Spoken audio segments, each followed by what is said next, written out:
What's going on, everyone?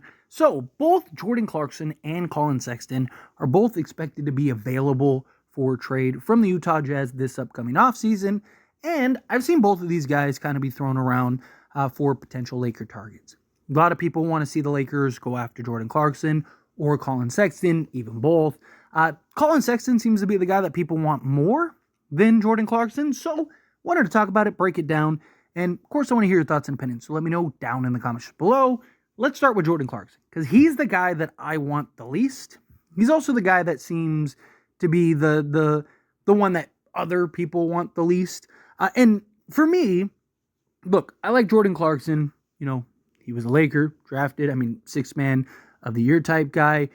He's a guy that just on the surface, if you look at him, you're like, oh man, this guy's like, anywhere from 17 to 20 point a game guy, get you, 4 to 5 rebounds, 5 assists. Right, he's won sixth man of the year. He's 32, which isn't old, but he's getting to the wrong side of 30 as opposed to being on the right side.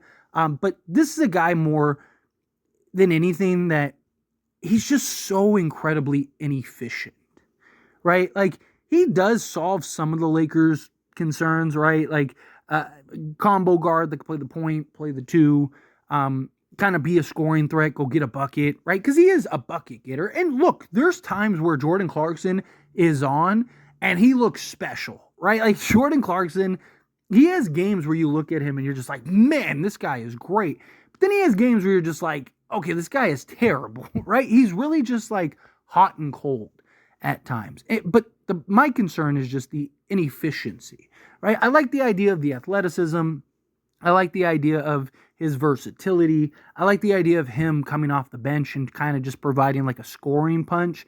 But I would rather go with a little more efficiency, especially when what you'd probably have to trade for Jordan Clarkson, right? If Jordan Clarkson was like an add-on, right? Like, let's say you traded for Lauri Markkanen. Just an example. I don't believe the Lakers are going to be able to trade for Lauri Markkanen. I want to make that clear. But just using Lauri as an example, let's say you were able to trade for Lauri and, you got Jordan Clarkson as like an add-on. They were like, hey, we want you to take Jordan Clarkson too. Then sure, in that case, yeah, why not? Right? But if you're just going and trading for him essentially by himself, I just don't think he really makes a lot of sense. Look, again, you look at him, he's anywhere from a 17 to 20 point a game guy, but it's the inefficiency. Now, foul line, great. 80% from the foul line, right? He was actually 88.1% last season on 3.7 attempts, but for his career, he's 83% foul line shooter. It's good, right? It's what you want to see. But he has an EFG last season of 46.9. He had an EFG of less than 50%, and he's had that numerous times throughout his career. For his career, he's a 50%, 50.5% EFG.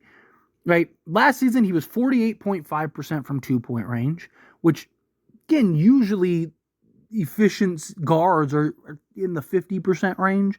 But from three-point range, he's 29.4%. And this is a guy that basically takes anywhere from 6 to 8 threes a game, right? Like, his best shooting season the last 4 years. So the last 4 years, he took 8.8 attempts. He shot 34.7% from three.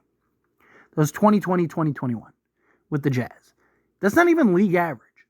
On 8.8 attempts, his best shooting season, period, was the actual year, was when he was at Cleveland. He shot 37.1% from three-point range. So he's a guy that for his career is 33.5% from three. He has a total field goal percentage of 41.3% last year and a career field goal percentage of 44%.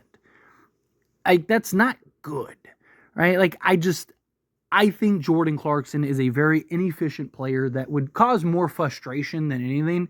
Again, if you're getting him for essentially nothing, then sure, right? But if you have to trade and give up a first or something like that for that, it's just, again, I'd rather just keep the guys that we have over him, right? Like, maybe if you're swapping, I don't know, Gabe Vincent for Jordan Clarkson, which I'm not saying you that would necessarily even happen. But I'm just saying, like, if you could do something like that, then sure, maybe, right? But it doesn't make sense for Utah, and you're probably not doing that. And, salaries obviously have to match and make sense. And he's making $14 million this year, where Gabe Vincent's making 11. But I'm just saying, like, if you were swapping him and like JHS for Jordan Clarkson, then sure. But I don't think that that's realistic, so stay away from him. Colin Sexton, on the other hand, I actually like Colin Sexton a lot. Again, he can be very hot and cold. He's a guy that can be kind of frustrating at times too, right? But one, he's 25, so there's still room, upside, and potential. Two, he's actually kind of can be a pit bull on the defense side of things. He's not some like elite lockdown defensive guy where you're just like, oh man, he's the guy you want. He's not, Derek White or anything like that, but he can get after it on the defense side. And like when he's locked in and engaged and kind of taking pride in that, he can actually have some success in that regards. But he's a guy that, like, he's much more efficient overall. Like last year, he averaged just under 19 points per game, 18.7, 5 assists, basically 3 rebounds, a steal, half a block. But he shot from the foul line 86%, which is good on 4.7 attempts. He had an EFG of 55%, 54.9 if you want to be exact. From 2-point range, shot 53% on 9 attempts. Again, efficiency. He, for his career, is 50% from 2-point range. Again, talking about efficiency. 3-point range. Last year, he shot 39.4% on 4 attempts per game. He's a career 38% 3-point shooter. So a guy that can knock down the 3 ball, had a field goal percentage of 48.7% total on 13.3 attempts. Played 26.6 minutes a game, and 51 out of the 78 games he played were off the bench. Give me Colin Sexton, especially as a guy off the bench. I don't really know about your starting point guard, right? Because again, like at times he can be a little frustrating. I get a little too trigger happy at times, get a little tunnel vision at times. But I think as basically your sixth man off the bench, he would be a home run. He's a guy that can just go get you buckets. He's a guy that can make plays, guy that can run and initiate the offense. I really like the idea of Colin Sexton. If you can bring him on, and it doesn't cost you the farm. Obviously, it depends on what it would take to go get him. It also depends on how much he wants for his next contract. So he has this year on his contract of $18.3 million, and then next year he's at $19.1 million. But you're probably going to have to extend him and give him a new deal, right? If he wants max money, he's not worth the max. If he wants, 20 to maybe, 23 million a year, right? I mean, it also depends on what type of strides he takes. But if he wants, like I said, 20 to 25 million, let's call it, I wouldn't mind that. Like if he's willing to sign like a 4-year, $100 million contract, sure. But if he's like, no, I want a max like most players do, he's just not worth that. He's not. And by the time he wants the max, he's going to be 27. Right? Like, I just don't think he's not, like, I think he could be your starting point guard in the right situation, on the right roster with the right pieces around him. I just don't think he's necessarily that for the Lakers right now. Right? Maybe post the LeBron era and stuff, like when you're kind of retooling, right? It's like, oh, it'd be nice to have Colin Sexton. But I like Sexton a lot. Don't get me wrong. He's a guy that I think is an absolute bucket getter. He can get after it on the defense side again when he wants to and is locked in and engaged. He gives you the athleticism that you want outside on the perimeter. I mean, he's not like this huge, body. He's not some 6'6", 230 guy. But he's a guy that I think all around can just do a lot of things and do a lot of things well for you. But to me, it's just like, what would it cost, right? Are you having to give up a first, multiple first? Like, can you get him for a couple seconds, right? The Utah just want to get off of his money? it depends. If the price is right, sure. And then what does he want long term and what is he looking for? Right? Is he okay coming off the bench, or does he want to go to a destination where he can start and be the starter? These are all important things. But, again, like, give me Colin Sexton. If you can get Colin Sexton, beautiful. If you can't, and it's just like, oh, we can just get Jordan Clarkson, personally, I would stay away from Jordan Clarkson. I don't like Jordan Clarkson. Look, I mean, I like him. He's a fun player to watch when he's on and stuff.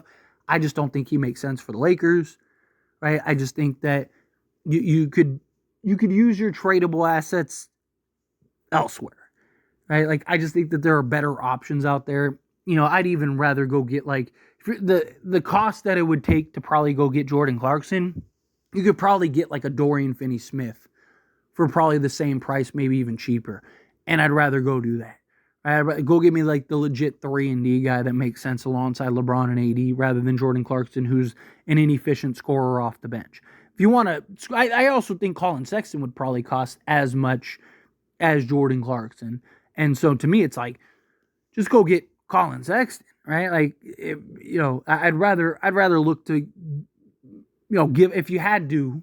I don't think I'd necessarily give up a first for either of them, but like, if you had to, I'd rather give up a first for Colin Sexton than Jordan Clarkson. I just think Sexton is the better overall player. He's more efficient. I think him off the bench would just be a home run. Again, I don't know how I feel about him being our starting point guard, but as like your scoring threat off the bench where you can kind of just let him loose, right? Like, just take the leash off and just let him go crazy, right? Just let him run around the yard type thing. Like, that to me, I think is probably the best approach. Colin Sexton, where it's like, hey man, go out there. You got like 10 minutes to just go be you, right? Just go get buckets, make some plays, just be the pit bull that he is, right? Like, that's something that I like with Colin Sexton. But anyway, as always, this is a discussion. Pass question on you. Let me know your thoughts and opinions down in the comments below. What do you think? How do you feel? What do you think? Like either of them? Do you think only get Colin? Do you think only get Jordan? Do you think get them both? Again, how you feel? Whatever your thoughts are, I'd love to hear it. Let me know down in the comments. That being said, if you haven't liked this video, hit that like button. Helps me a lot. So we enjoy these types of videos. Truly appreciate it. Not subscribe to the channel, hit that subscribe button. Turn on the bell notifications. Appreciate y'all. See you in the next one. Thank you.